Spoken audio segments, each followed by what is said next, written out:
and credited U.S. support. New details have emerged on why the U.S. military held back its most powerful bunker-busting bomb during last week's strikes on Iran's nuclear facilities. CNN reports that the U.S. did not deploy the Massive Ordnance Penetrator, or MOP, on Iran's Isfahan site because the facility lies so deep underground that even that 30,000-pound bomb might not have penetrated effectively. The revelation came from Joint Chiefs of Staff Chairman General Dan Kane, who made the remarks during a closed-door Senate briefing on Thursday. Instead, the U.S. opted to use precision-guided Tomahawk missiles launched from a submarine to target the Isfahan site, believed to house over 60% of Iran's enriched uranium stockpile. Meanwhile, the MOP bombs were used in the attacks on Iran's Fordo and Natanz facilities, both of which are considered more vulnerable than the heavily fortified Isfahan complex. As questions continue over how much Iran's nuclear capabilities were truly set back, another front of the conflict unfolded above ground, in grief and ceremony. In Tehran, Iran began a state funeral procession on Saturday, honoring the roughly 60 people killed during the war with Israel, many of them top military commanders and nuclear scientists. State media aired somber images from the capital, men and women dressed in black, waving Iranian flags and holding portraits of those killed. The coffins draped in the national flag were displayed near Engelab Square before the procession made its way towards Azadi Square, crossing nearly 11 kilometers through the heart of the city. Iranian media called the deceased martyrs of the war imposed by the Zionist regime, as large crowds gathered to pay their respects, a striking moment of public mourning amid a volatile and uncertain ceasefire.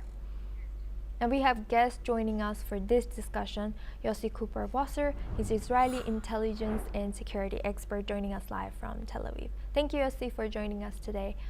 Good to see you again. Do people in Middle East as well as in Israel now believe there's still room for diplomacy between Israel and Iran? Or has the recent attack pushed any chance of talks with the U.S. or Israel off the table for Iran for now? No, I believe that there is a room for negotiations with Iran now in order to reach an agreement that would make sure that Iran is not going to revive its nuclear project and its missile project.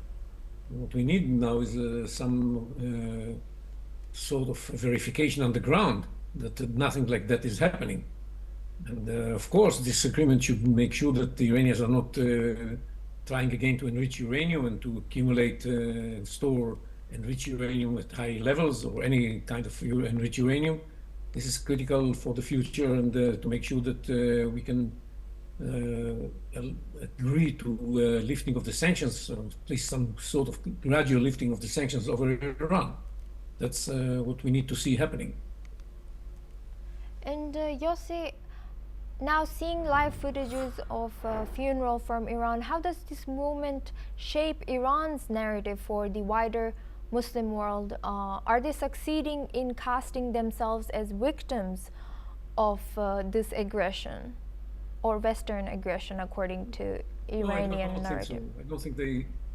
I don't think they managed to portray themselves as the victims. Of course, the aggressors, the real aggressors behind what happened, they stood behind the attack of the 7th of October by Hamas.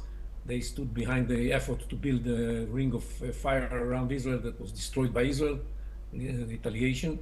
They are those who are trying to move forward with a nuclear project, military nuclear project.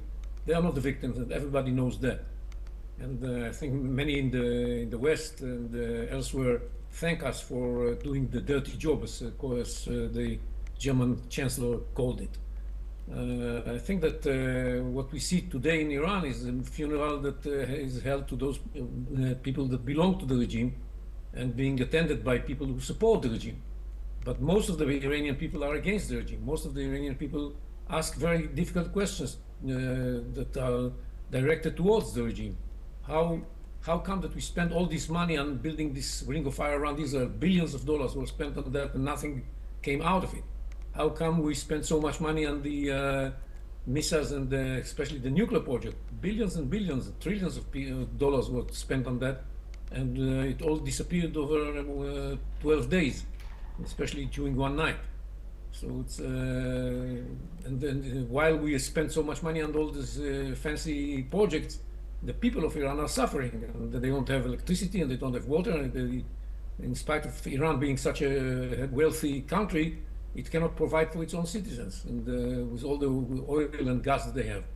So these are the questions that the people of Iran are asking these days, and the government in Iran doesn't have an answer, because the point is that they spent all this money in vain. That's what the truth is, and everybody knows that. Now, the people that want to see a change are a little bit fearful from doing something publicly, but between themselves, that's what they're saying. That's what and they are hoping that the regime will fall. That's what they hope for. Thank you very much, Yossi Copper-Wasser. You will stay with us, and now we move on.